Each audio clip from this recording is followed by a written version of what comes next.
इंसान कितना भी सफल क्यों ना हो जाए, लेकिन प्यार में नाकामी उसे हर तरह से परेशान करती है। सोचिए कि किसी की सफलता पर्दे पर शोर मचा रही थी और उसका चार्म बॉलीवुड तक सीमित नहीं था। वह हॉलीवुड तक के निर्माता निर्देशकों की पसंद बन चुके थे, लेकिन उन्हें प्यार में धोखा मिला। सुरैया से वो बेइंतहा प्यार करते थे। आखिर कैसी थी इनकी लव स्टोरी? कैसे देव साहब के काले रंग की कोट पर प्रतिबंध लगा दिया था कोर्ट ने? कैसे इंदिरा गांधी सरकार से भिड़ गए थे देवानंद साहब? बहुत कुछ है देवानंद साहब के इस जीवन यात्रा में। लेकिन दोस्तों, अगर आपने चैनल सब्सक्राइब नहीं किया है तो चैनल सब्सक्राइब कर दीजिए। वीडियो को लाइक और शेयर करना मत भूलिएगा, क्योंकि आपका थोड़ा सा सहाय हमारे लिए मोटिवेशन का काम करता है। चलिए शुरू करते हैं हम इस यात्रा को। देवानंद साहब एक भारतीय अभिनेता, निर्माता, निर्देशक और पटकथा लेखक थे।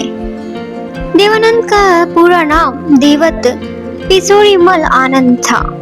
इनका जन्म 26 सितंबर 1923 को ब्रिटिश इंडिया के पंजाब के गुरदासपुर जिले के सकरगढ़ तहसील में हुआ था और इनका निधन 3 दिसंबर 2011 को हुआ था। लेकिन इस जीवन यात्रा में देवानंद साहब बहुत कुछ देखे। देवानंद साहब के पिता पिशोरीलाल आनंद गुरदासपुर के जाने माने वकील थे। 5 भाई बहनों में ये अपने पिता की तीसरी संतान थे। इन्हें मिलाकर 4 भाई और एक छोटी बहन थी।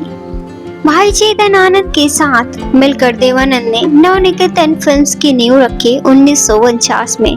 उनकी सदाबहार पर्सनालिटी की वजह से उन्हें बॉलीवुड में नाम दिया गया एवरग्रीन देव। 1955 से 65 तक दक्षिण के एम चंद्रमन और बॉलीवुड के देवानंद सबसे ज्यादा फीस लेने वाले अभिनेता हुआ करते थे।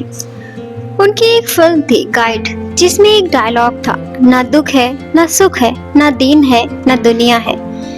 तुम बस सो रहे हो और फिर अपनी आंखें बंद कर लेते हो और आप एक अलग दुनिया में हो और बस आप चले गए, मतलब आप मर गए। आपको दुख नहीं सहना पड़ा। कौन जानता है कि तुम कहाँ हो? सिर्फ उन्हीं लोगों को दुख होगा जो पीछे छूट जाएंगे, वही आपके लिए रोएंगे। और इसी भाव के साथ देवानंद जीते रहे। अशोक कुमार ने 1948 में बॉम्बे टॉकीज के बैनर तले बने फिल्म जिद्दी में देवानंद साहब को बतौर हीरो साइन किया था। उनके रिश्ते चुनौतियों का सामना भी करना पड़ा।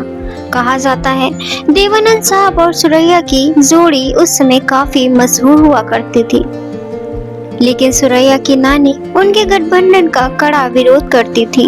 उनके यह रिश्ता ना एक्सेप्ट के पीछे भी कारण था। सुरैया एक रूढ़िवादी मुस्लिम परिवार से थी, जबकि देवानंद साहब एक हिंदू परिवार से थे। उन दिनों समाज में धर्म अंतर काफी मायने रखता था। इसे आसानी से स्वीकार नहीं किया जाता था और ऐसे संबंधों को नापसंद किया जाता था। विरोध के बावजूद देवानंद और सुरैया का रिश्ता कुछ सालों तक चलता रहा।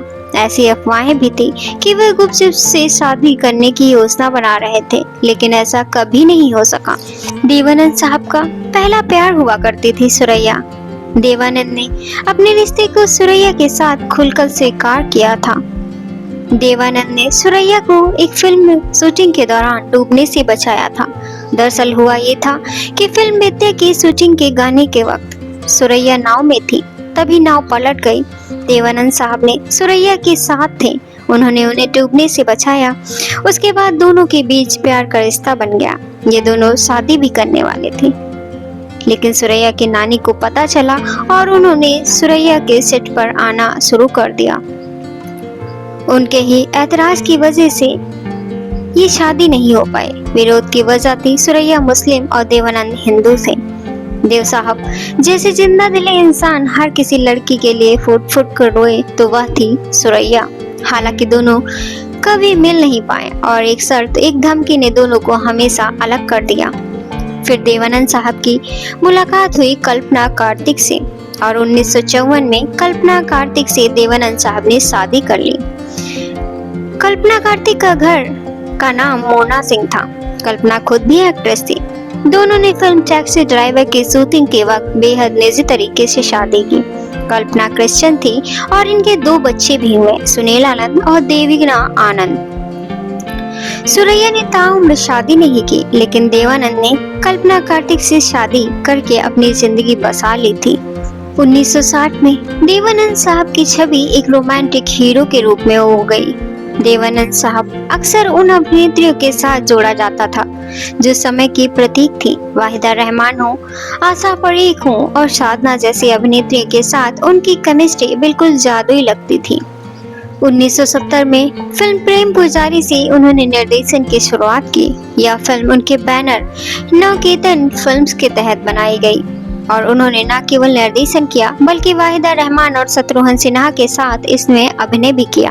प्रेम पुजारी ने प्रेम और बलिदान और देशभक्ति की विषयों की खोज की और एक अनूठी कहानी और भावपूर्ण संगीत के लिए प्रशंसा की। हालांकि फिल्म के वैश्विक रूप से प्रदर्शन अच्छा नहीं रहा, लेकिन इस फिल्म ने निर्माता के रूप में देवानंद को बहुमुखी प्रतिभा जरूर दे दी। भारतीय फिल्म उद्योग में एक बहुत प्रतिभाशाली व्यक्ति में अगर नाम गिना जाता है तो देव साहब का गिना जाता है। कहा जाता है कि देवानंद साहब के काले रंग की कोट पहनने पर भी प्रतिबंध लग गया था। अशोक कुमार को अपनी प्रेरणा मानने वाले देवानंद साहब को भगवान का आशीर्वाद मिला और अशोक ने उन्हें एक बड़ा ब्रेक भी दिया। देवानंद का साहब का इतना जलवा था कि कोट को उनके काले रंग के कोट पैंट पर पहनने पर बैन लग गया था। इसके पीछे भी एक अजब कहानी है। कहते हैं कि वह इस रंग के कोट में इतने हैंडसम लगते थे कि लड़कियां उन्हें पाना चाहती थीं और फिर आत्महत्या कर लेती थीं। कहा जाता है कि इंदिरा गांधी सरकार से भिड़ गए थे देवानंद साहब, लेकिन रोमांस विद लाइफ में इसको अफवाह बताया है। देवानंद साहब ने इंदिरा गांधी सरकार ने जब देश में आपातकाल लगाया तो उन्होंने इसका विरोध किया और नेशनल पार्टी ऑफ इंडिया नाम से पार्टी बनाई, लेकिन कोई उम्मीदवार नहीं मिलने पर देवानंद साहब ने पार्टी भंग कर दी। देवानंद साहब की जब आकस्मिक मृत्यु हुई तो वो 88 वर्ष के थे।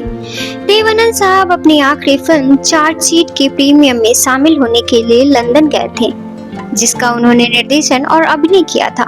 हालांकि होटल के कमरे में उन्हें दिल का दौरा पड़ा, जिससे उन्हें मृत्यु प्राप्त हो गई। देवानंद साहब की मृत्यु की खबर ऐसे फैली कि देश और विदेश के कोनों कोनों में लोग उन्हें श्रद्धांजलि देने लगे। उनके प्रशंसकों और राजनीतिक हस्तियों ने उनके लिए शोक व्यक्त किया, जिन्होंने सिनेमा में उनके योगदान और मुखर स्वभाव की प्रशंसा की। गाइड फिल्म के लिए उन्हें राष्ट्रीय फिल्म पुरस्कार मिला। उन्हें कई अवार्डों से भी नवाजा गया। देवानंद साहब को विभिन्न संगठनों और पुरस्कारों को सम्मानों से सम्मानित किया गया, जिसमें कलाकार अवार्ड्स, जी सिने अवार्ड्स जैसे संगठनों द्वारा लाइफ टाइम अचीवमेंट अवार्ड भी शामिल रहे। भारतीय सिनेमा पर देवानंद साहब का प्रभाव और उनकी लोकप्रियता भारत की सीमाओं से परे तक फैले रही, जिससे उन्हें अंतर्राष्ट्रीय पहचान और सम्मान भी मिला।